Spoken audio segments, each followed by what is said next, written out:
Hello dear students, how are you. आज एक बार फिर से स्वागत है आपका अपने इस चैनल अकाउंटिंग गुरुजी में। आप देख रहे हैं आपके सामने एक शीट है, इसमें मैंने बीकॉम फर्स्ट ईयर वाले स्टूडेंट्स के लिए जो मेनली मैंने जो आधार माना है ये दिल्ली यूनिवर्सिटी यानी कि DU का SOL school of open learning वाले स्टूडेंट्स की बुक से मैंने इंपॉर्टेंट क्वेश्चंस बनाए हैं। अगर आप बीकॉम फर्स्ट ईयर का फाइनल एग्ज़ाम दे रहे हैं 2020 का, तो उसमें ये इंपॉर्टेंट क्वेश्चन है थ्योरी के जो आएंगे ही आएंगे, जिनमें से ही सारे क्वेश्चन आने हैं। अगर आप इन क्वेश्चन को तैयार कर लेते हैं तो आई एम 100% श्योर कि आप बहुत अच्छे मार्क्स ले आएंगे। अगर आप किसी कारणवश आप न्यूमेरिकल की प्रिपरेशन नहीं कर रहे हैं, you have no time to expend with your numericals, तो you go with this theory and you will get enough marks for your final exam. तो वीडियो को अच्छे से देख लेना, बाद में स्क्रीनशॉट ले लेना इसका अभी भी, और एक पेज और है मेरे पास, और ये सारे क्वेश्चन अच्छे से पढ़ लीजिए। अगर आप हिंदी मीडियम के स्टूडेंट हैं, प्रॉब्लम आ रही है, तो उसको आप बुक में जाके इंग्लिश में ही सर्च कर सकते हैं, हिंदी इंग्लिश दोनों में मिल जाएगा। इसलिए मैंने इंग्लिश में बनाया कि सबके लिए अच्छा हो जाए, ठीक है। आइए थोड़ा सा समझाता हूँ मैं आपको ये क्वेश्चन क्या क्या है, किस किस चैप्टर से हैं और कैसे आप इनको पढ़ सकते हैं, ठीक है। तो चलिए शुरू करते हैं अपनी इस वीडियो को। जो पहली बार देख रहे हैं चैनल को सब्सक्राइब कर लीजिए। यहाँ पे आपको BCom first year, second year, third year के प्रिपरेशंस की वीडियोस मिल जाती हैं, आपके एग्जाम की हेल्पफुल वीडियोस मिल जाएंगी, ठीक है दोस्त। और देखिए important question theory of financial accounting, और ये 2020 के लिए फाइनल एग्जाम्स के लिए बीकॉम फर्स्ट ईयर के। जी हाँ दोस्त, अगर मैं बात करूँ पहले लेसन 1 की, तो उसमें पूछा गया what is double entry system. ये जो है अकाउंटिंग का बेसिक चैप्टर है पहला, जिसमें अकाउंटेंसी और अकाउंटिंग का कॉन्सेप्ट समझाया गया है। तो what is double entry system, दोहरा लेखा प्रणाली क्या है, गिव मेरिट एंड डिमेरिट्स, लाभ दोष इसके बताइए। Second, rule of journal, journal की वो गोल्डन रूल्स हैं जो आपको लिखवाए हैं, what come in, what goes out, आने वाला ऋणी, जाने वाला धनी। टाइप्स ऑफ अकाउंट, 3 अकाउंट्स होते हैं, ठीक है दोस्त, वो इसमें बताया गया है। कौन कौन से 3 अकाउंट्स होते हैं, नॉमिनल, रियल और पर्सनल, वो इसमें बताए हैं। उसमें थोड़ा सा आप इसे पढ़ें अच्छे से। लिमिटेशंस ऑफ फाइनेंशियल अकाउंटिंग यानी कि वित्तीय लेखांकन की सीमाएं, वो इसमें बताना है। तो फर्स्ट चैप्टर के क्वेश्चन है, इन्हें रट लीजिए। मैंने जो ये क्वेश्चन लिया है ये शॉर्ट और लॉन्ग है, वेरी शॉर्ट नहीं है। वेरी शॉर्ट का कोई क्राइटेरिया नहीं होता, वो कहीं से भी आ जाते हैं। अगर इन्हें अच्छे से पढ़ेंगे तो इनमें से आपकी उनकी तैयारी भी हो जाएगी। सेकेंड चैप्टर में कॉन्सेप्ट ऑफ अकाउंटिंग, जो अकाउंटिंग है उसके कॉन्सेप्ट, जिसे हिंदी में हम अवधारणा ही कहते हैं। इसमें 3-4 अवधारणाएं बहुत मोटी मोटी सी है, जैसे कि मुद्रा माप की अवधारणा, मनी कॉन्सेप्ट, जैसे डबल एंट्री सिस्टम कॉन्सेप्ट, दोहरा लेखा प्रणाली की अवधारणा। उसके अलावा एक आता है आपको रूढ़िवादिता की अवधारणा, और एक आता है आपका चालू व्यवसाय की अवधारणा। तो सारी अवधारणा इसमें पड़ेगा। और एक accounting standard, total accounting standard 32 होते हैं, लेखांकन मापदंड। एक हमेशा आता है कंपलसरी, CCS यूनिवर्सिटी में भी, DLU में भी, ठीक है। अभी आपको बाहर से कुछ आवाज़ आ रही होगी, तो मैं रात को आपके लिए स्पेशल वीडियो शूट कर रहा हूँ, और मैं आउटडोर हूँ, अभी कहीं पे हूँ, तो अपने साथ सारा डाटा रखता हूँ, तो वहाँ पे मैं आपके लिए वीडियो शूट कर रहा हूँ, ठीक है दोस्तों। एक बार लाइक प्रेस कर दीजिएगा अच्छी लगे तो। अकाउंटिंग स्टैंडर्ड में ये आप स्टैंडर्ड नंबर है, इनको याद कर लीजिए, ये इंपॉर्टेंट है। 32 याद करने की आपकी कोई ज़रूरत नहीं पड़ेगी। नेक्स्ट लेसन 3 में सब्सिडरी बुक्स, सहायक पुस्तकें, जैसे कैश बुक आती है उसमें, ठीक है, purchase book, cell book, purchase return, cell return, और आपका BP बुक, BR बुक, ये सारी बुक्स आती हैं। टाइप ऑफ कैश बुक, आपको पता है रोकड़ भाई कैश बुक होती हैं, बहुत सारी प्रकार की होती हैं, तो उनमें आप अच्छे से पढ़िएगा, ठीक है। जैसे कि आपका simple cash book, double entry के, double 2 column cash book, 3 column cash book, तो पेटी कैश बुक, तो सब उसमें आ जाती हैं, तो उनको डिटेल्स पढ़ लीजिएगा। लेसन नंबर 4 में डेफर्ड रेवेन्यू एक्सपेंसेस, स्थगित आय गत ऐसे व्यय जो लंबे समय के लिए कर दिए जाते हैं, लेकिन जैसे आपने एडवर्टाइजमेंट किया तो वो डेफर्ड में आता है, ठीक है। शेयर इशू कर रहे हो तो उसका एक्सपेंसेस डेफर्ड में आता है। बिजनेस स्टार्ट कर रहे हो तो उसका एक्सपेंसेस डेफर्ड में आता है। एडजस्टमेंट्स, आपको पता है फाइनल अकाउंट में एडजस्टमेंट आती है, फाइनल अकाउंट वाला चैप्टर है।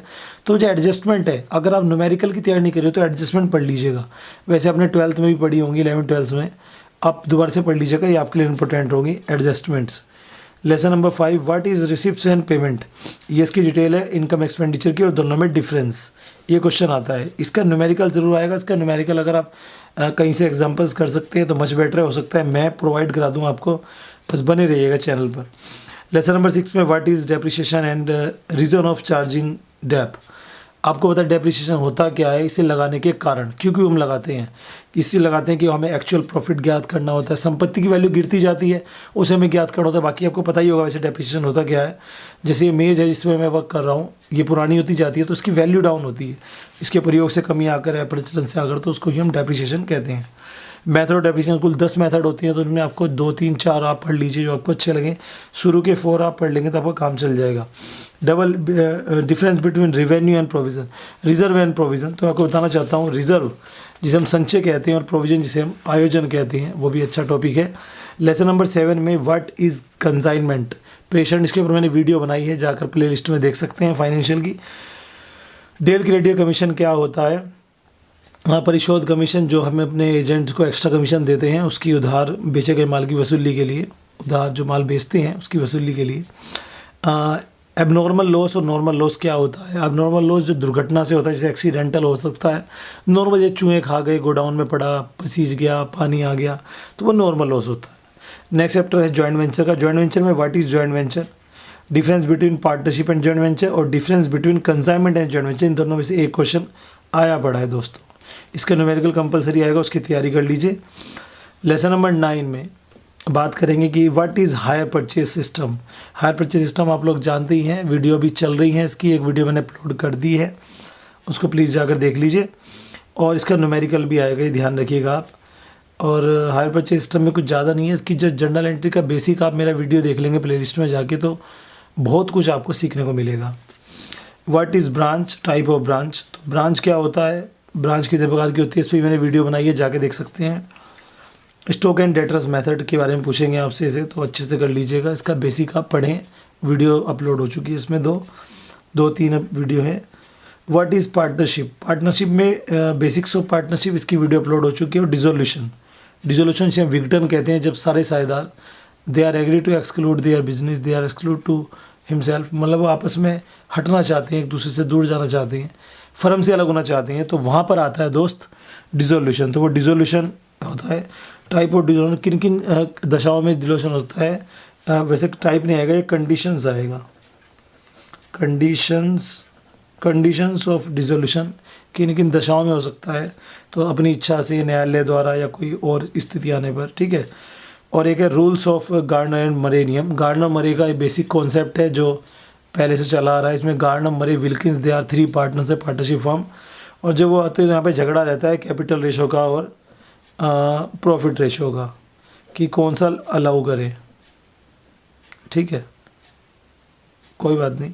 जॉइंट लाइफ पॉलिसी, जो मिलकर सारे पार्टनर की इकट्ठी LIC पॉलिसी होती है, उसको जॉइंट लाइफ पॉलिसी कहते हैं। इसमें ये होता है जैसे A, B, C 3 पार्टनर है, तीनों की पॉलिसी आपने करा ली और 10,000 रुपये इसके जा रहे हैं।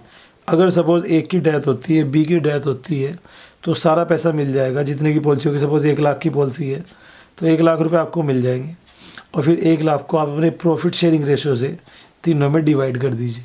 तो यहाँ पे मरने वाले का नुकसान होता है क्योंकि उसके हिस्से का पैसा इन्हें भी मिल जाता है, ठीक है। तो ये होती है दोस्तों, ये है सारे इंपॉर्टेंट क्वेश्चंस जो मैंने DU के स्टूडेंट्स को आधार मानकर बनाए हैं। आप भी अगर किसी अदर यूनिवर्सिटी से हैं तो टेंशन मत लीजिए, वहाँ पे आपको सारी डिटेल इनकी, मतलब कुल मिलाकर बहुत सारे चैप्टर वहाँ भी कंपलसरी है। कुछ चैप्टर तो BCom फर्स्ट ईयर में कंपलसरी है, फाइनल अकाउंट है, पार्टनरशिप है, आपका ब्रांच है, ये सारे कंपलसरी टॉपिक्स हैं।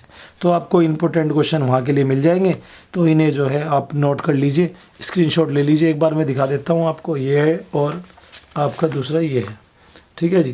तो इससे आपकी तैयारी बहुत अच्छी हो जाएगी, मे बी इन फ्यूचर आपको एग्ज़ाम में बेनिफिट मिले। तो thank you very much video देखने के लिए, love you all, bye bye.